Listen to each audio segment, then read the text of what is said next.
Hello and welcome back to my channel. Bonjour et bienvenue sur ma chaîne. My name is Muriel and today I'm going to be doing a dual review for City of Saints and Madmen and Shriek and Afterword by Jeff VanderMeer. Both of these novels are set in the fictional world of Ambergris, which is a city-state. I believe they are part of a trilogy, because I think there is a third novel set in that universe called Finch, which is kind of a detective story. However, I've not read that one because last time I checked, it was out of stock basically everywhere I checked to buy books. They are part of earlier works published by Jeff VanderMeer. Before that, I had read, of course, the brilliant Southern Reach trilogy, and I've also read all three of the books placed in the Bourne universe. Both City of Saints and Madmen and Shriek and Afterword are most definitely weird fiction. However, I would say that City of Saints and Madmen specifically is meta weird fiction with a smidgen of urban fantasy thrown in for flavoring. The same goes for Shriek and Afterward, except that in its case, it is a straight-up novel, so it's not metafiction. What I mean by metafiction is that City of Saints and Madmen is composed of a section of short stories, and then also a part made up of miscellaneous items. You have a monograph about giant squid, you have a report by a psychiatrist, and just different little odds and ends. Also, yes, a guide pamphlet to the early history of Ambergris, and things like that. Whereas in the case of Shriek and Afterward, like I said, it's a straight-up novel with a relatively linear timeline, though there are a lot of flashbacks. The flashbacks themselves aren't always in strict chronological order, so sometimes it's a bit twisty. But overall, it is a linear story because it's also a fictional memoir. The person writing this Afterward is called Janice Shriek, and she's basically recounting her life and that of her brother, Duncan Shriek, a historian, or formerly a historian, won't say more than that, and ultimately her account is leading up to her being in a pub writing the manuscript. I really love the writing displayed in both these books. It was high caliber writing, and I mean, honestly, fairly beautiful at times. It gets quite poetic, and the way Jeff VanderMeer just wields words was brilliant and I would say masterful. In fact, I was often reminded of the way China Mieville writes, which I guess kind of makes sense because they're kind of in that same circle of weird fiction. But at times I was even reminded of Nabokov just a little because of the way VanderMeer played around with words, wielded them, like I said, but also because he displayed quite a bit of wordsmithing, as I like to say. He makes neologisms and just mixes words in different ways. A quick example that really struck me, there's a point where the character of Duncan Shriek describes himself as an insanguinated ghost. So ghost made flesh, which is fairly contradictory, but I don't know, that really resonated with me for some reason. Well, no, I know the reason, but you know, whatever. So yeah, excellent writing, oftentimes beautiful, just a great mastery of words and language. It's often fairly funny at times too because of the puns he makes and the way he plays around with language, and the level of vocabulary is absolutely excellent. Just like with China Mieville and Nabokov, I sometimes had to check my dictionary app. Now, a thing that's interesting in Shriek and Afterwards specifically is that, so like I said, it is a memoir of sorts written by Janice Shriek. But then in the story itself, you learn at the very beginning, this is not a spoiler, that her brother found said manuscript and then he commented it. So oftentimes you'll have a paragraph by Janice Shriek, then enter a paragraph within parentheses written by Duncan Shriek commenting on what his sister wrote. And oftentimes he's a bit annoyed at what she wrote and he just talks to her throughout the text, and it's quite funny, but it's also fairly moving. I mean, the story itself is quite moving, but at times it's funny to see the brother commenting on what the sister wrote. A note on the character work now. So City of Saints and Madmen consists for a large part of it of short stories, but the character work was actually pretty good. Most of these short stories feature as its main character a mad/brilliant creative type or visionary type, that general archetype or trope. I mean, I don't know what you're supposed to call it. But each of them was fleshed out really well and was unique. So you have this variegated cast of mad/brilliant geniuses, visionaries, creative types, but each of them is unique and has his or her own well-defined voice. But where the character work really shone through was definitely in Shriek and Afterword. It's a novel about character, really, amongst other things, but about character, because the story centers around this couple of siblings, Janice and Duncan Shriek.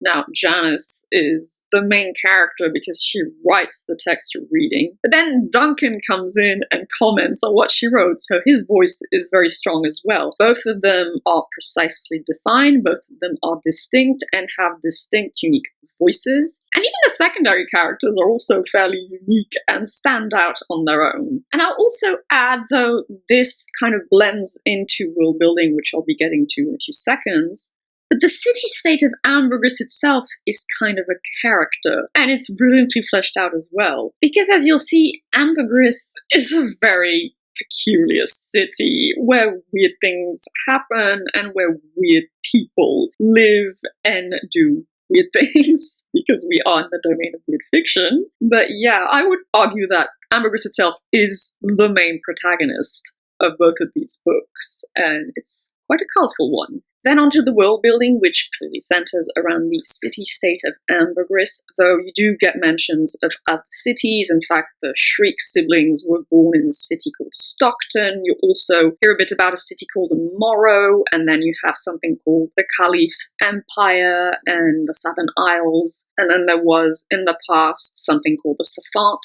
Empire, but really the story's hearts lie all in the city of Ambergris, which is very strange and colourful and unique.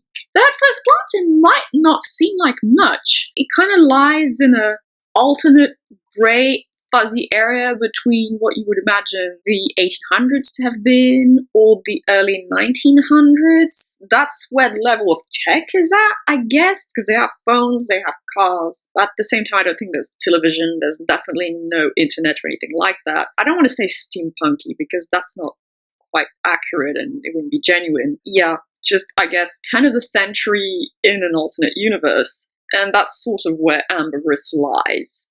Sort of. In City of Saints and Madmen, you get a history lesson on the origins of Ambergris, and it's defined and fleshed out through the characters that inhabit it, especially in Shriek and Afterword, but also in City of Saints and Madmen. All the characters which you follow reflect Ambergris, and Ambergris is reflected in them. There's a tight interrelationship between Ambergris and its people, and I think that was brilliantly done by VanderMeer. And so I'll touch upon a couple of the characteristics which make it strange and unique. So squid and fungi feature prominently in Ambergris' history and lore / folklore and imagery. You have the squid, more specifically the giant freshwater squid, who inhabits the river moth by which the city of Ambergris was erected.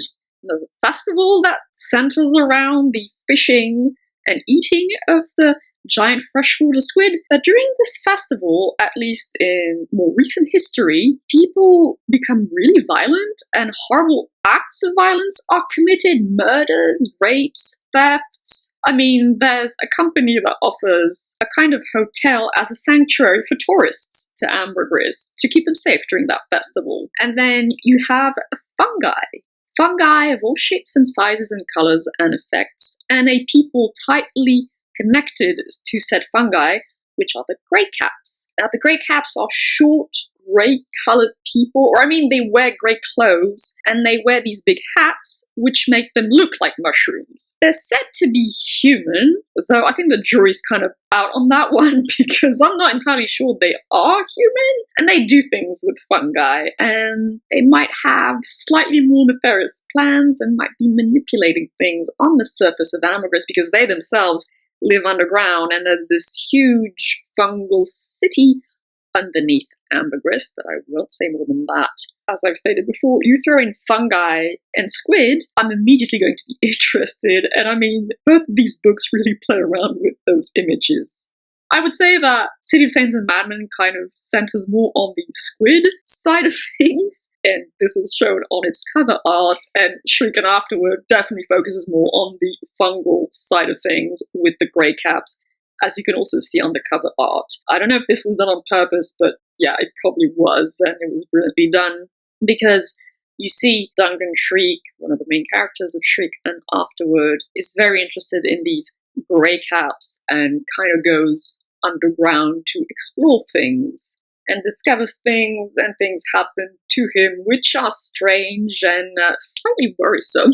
So yes, squid and fungi, quintessential elements of Ambergris' soul, if you will, because it's definitely a city that has a soul, although perhaps not quite a well-intentioned one. There's a lot that is menacing about Ambergris, but the people of Ambergris also really defend her and are really loyal to her. And one element I'll add, which I found quite interesting, is that there are two companies that are also tightly connected to the city and vie for its dominion. You have Houghbottom and Sons, and Frankwith and Loudon, and both of them, among other things, have publishing companies, and the preeminence of these publishing houses is also something that characterizes both of these books, and the importance of publishing books and publishing pamphlets about history and things like that. And at some point there's even a war between both of these companies, which was also quite interesting.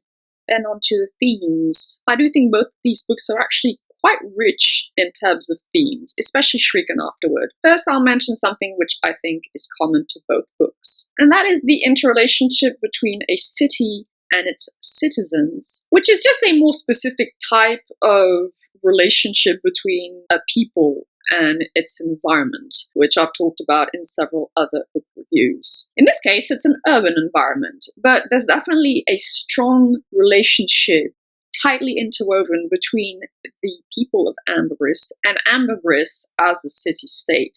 Ambergris is expressed by its people, and the people definitely reflect the history and lore of Ambergris, and you can't really separate the two. Like I said, the people of Ambergris are very protective of her and come to her defense when any kind of foreign army tries to invade. And the rest of the time, they'll just basically kill one another. I mean, like I said, there's the Festival of the Freshwater Squid, which gets quite violent, and there's a civil war between two, amongst other things, publishing companies. But then a foreign invader comes around, and everyone turns around to face the invader. So it's kind of like that joke. I mean, I don't know if it's a joke, but that an older sibling will kind of tease fairly cruelly a younger sibling, but anyone else tries to bother the younger sibling, the older sibling will defend that younger sibling to the death. Another sub-theme I would argue is common to both books, though is more present in City of Saints and Madmen, is that of the blurry line between reality, or what we perceive to be reality, and a more fantastical version of it. It's hard to define more specifically than that, but there's playing around with people who might be crazy. There's playing around with the fact that there's this people, the grey caps, who might be manipulating things and messing around with the city's inhabitants for their own aims. And there's also like psychedelic mushroom action going on in Shriek and Afterword, I'm not gonna lie. So yeah, reality, or what we perceive of it, might be more layered, might be more complex than we think or can perceive. And is what we perceive of reality the truth, part of the truth, things like that. So that's being played around with in both books. Now, when it comes to City of Saints and Madmen exclusively, I would say, but it's not so much a theme, it's more of an exploration of a trope, or, I'll stick with trope, and that's the trope or archetype or type of the mad/brilliant genius, creative type, visionary type. In all of the short stories, you basically have one of those. You have a brilliant painter, you have a composer who is mentioned, you have a missionary, you have, a writer at some point, and they're all quite gifted at what they do, but then bad or at least strange things happen to them and they question reality and what they perceive of it. And that's definitely fleshed out a lot in City of Saints and Madmen. I wouldn't say it's completely absent from Shriek and Afterword, but it's definitely more focal to City of Saints and Madmen. Shriek and Afterword, in my opinion, goes a bit more deep with its theming overall. It's quite a, deep book, which is slightly ironic given that one of the main characters spends a lot of time going deeper underground. And it was fairly moving too. I don't know, I wrote down a lot of quotes from it, and even though it has almost an absurd kind of humor at times featured in it, it's also about just human emotions and the human condition and how effed up life can get.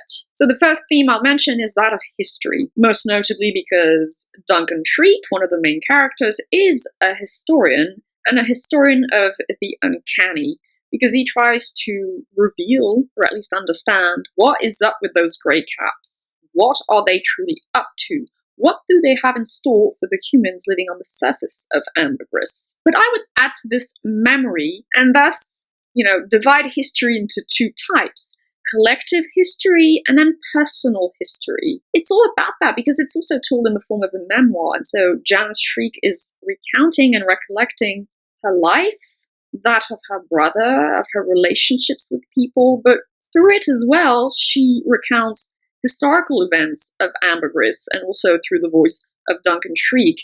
And so personal and impersonal history get intertwined tightly. You can't really separate them.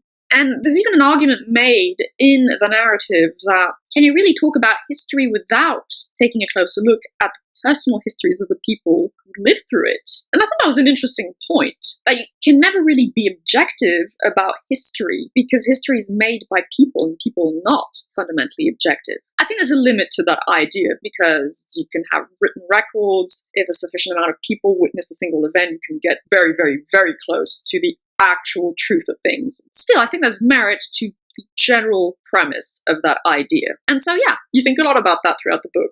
And you kind of feel sad too. And there's this brilliant line that really struck a chord within me that says, if you don't feel sad at history or something like that, then you don't understand it. Now again, history doesn't necessarily have to be sad or tragic, but I don't know, it rang true to me. So anyway, then I would mention trauma as a second theme. Trauma or disease or mental illness, a general order of pretty negative things, all told. But trauma, because during Shriek and Afterward's timeline, there's a civil war between these two, amongst other things.